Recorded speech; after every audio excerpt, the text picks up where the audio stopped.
po kami sa Legazpi City at kami po ay nagpaplano para po sa aming third long drive with our tuk-tuk TVS King. So ngayon abangan nyo kami mga tuk-tuk sa Vigan City. Vigan founded in 1572 and became a city January 22, 2001. Vigan City is on the west coast of Luzon. It's known for its preserved Spanish, colonial, and Asian architecture. Calle Crisologo dominates the Mestizo district. 6 hours later. Time check is 1:30 in the morning. Drive tayo, manalangin muna. Dear Lord, thank you for giving the opportunity to travel this Christmas season. Lord, I pray for safe travel in our tuk-tuk today. Please keep us safe on these crowded roads as well as the others we are sharing it with. As the driver, give me the discernment as to when to take breaks so that I do not push myself to the limit. Release your angels to surround us and protect us until we get to our final destination, which is Vigan. In your name, I pray. Amen. In the name of the Father, and of the Son, and of the Holy Spirit. Amen. Okay, thank you, Papa Jesus. See you, mga taga-Vigan. See you. Tuk-tuk. Cards close to my chest, turn them round for the river and hope it's something that I won't regret. So I'm holding myself on a precipice and I've been dreaming off the ground.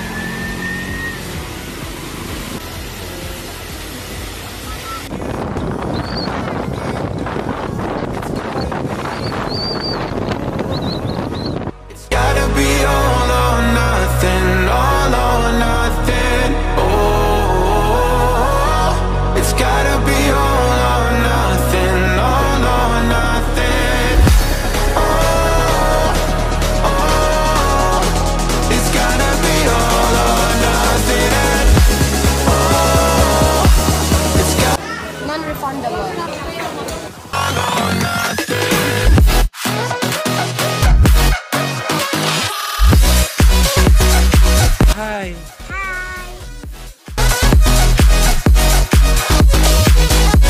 It's gotta be all or nothing.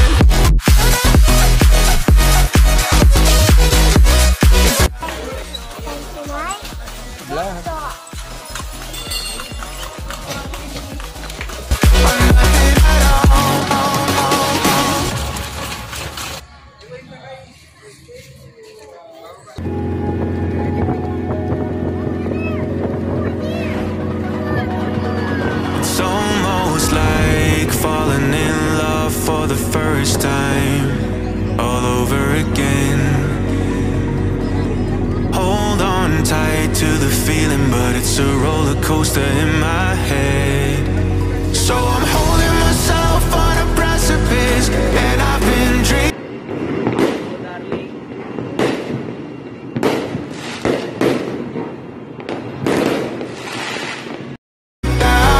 It's gotta be all. It's gotta be all or nothing, all or nothing. Oh, it's gotta be all or nothing, all or nothing.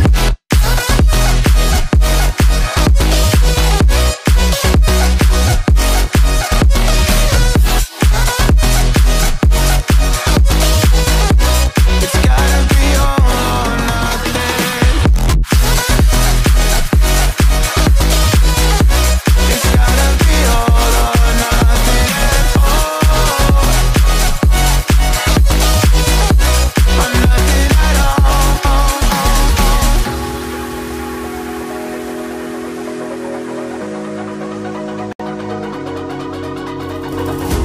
Hold these doubts like the playing cards close to my chest, turn them round for the river and hope it's something that I won't regret. So I'm holding myself on a precipice and I've been dreaming off the ground. So I'm looking for something that's definite. I'm praying you don't let me down. It's gotta be all. It's gotta be all or nothing, all or nothing.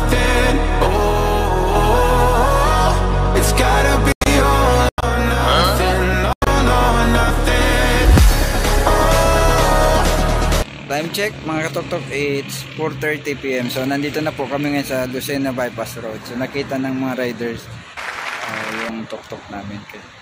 Kasi may nilagay akong karatula kung saan yung magiging biyahe ko. So nakita nila to. Nakakall ng atensyon, Bicol to Vigan. So nakita nila, kaya binidyoan nila. So ayan, sana ma-extra nila yung tuktok ko sa vlog nila para naman dumami yung subscriber natin.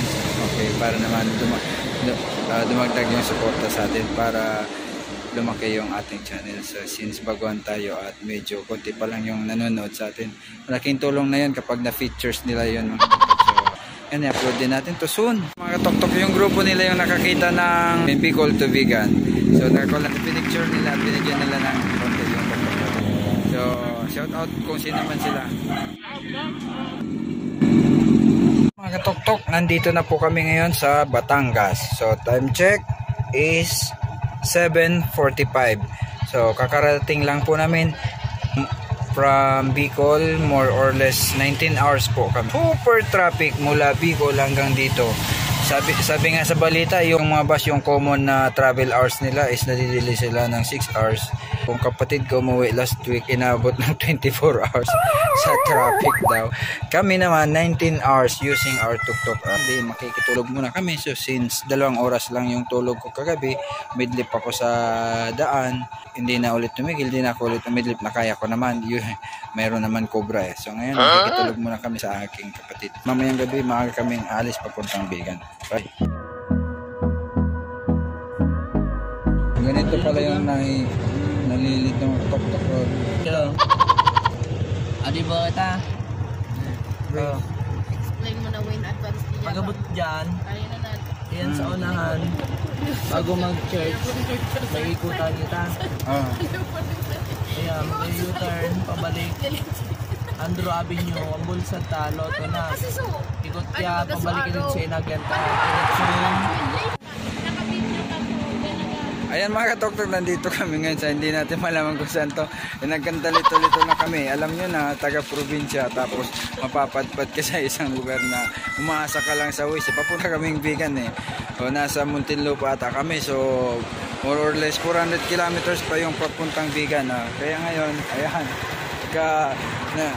nagkailang U-turn kami. Pagkalayo-layo pa naman ang U-turn slot dito. Ayan. Sana yung mga kaway-kaway, yung mga di marunong dito, ayan, pangubos ng gasolina namin, hindi pa nakakarating ng Vigan.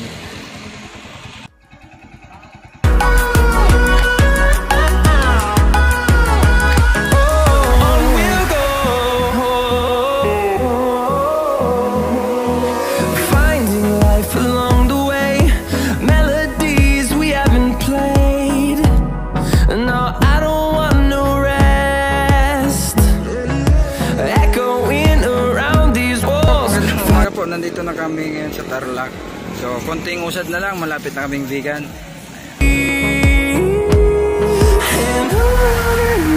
Dito na po kami ngayon sa La Union. Maraming salamat kay Tuk-Tuk. In 100 kilometers more bago mag Vigan. Ayan. Kaso darating ata kami, madilim na. O sige, bye bye muna.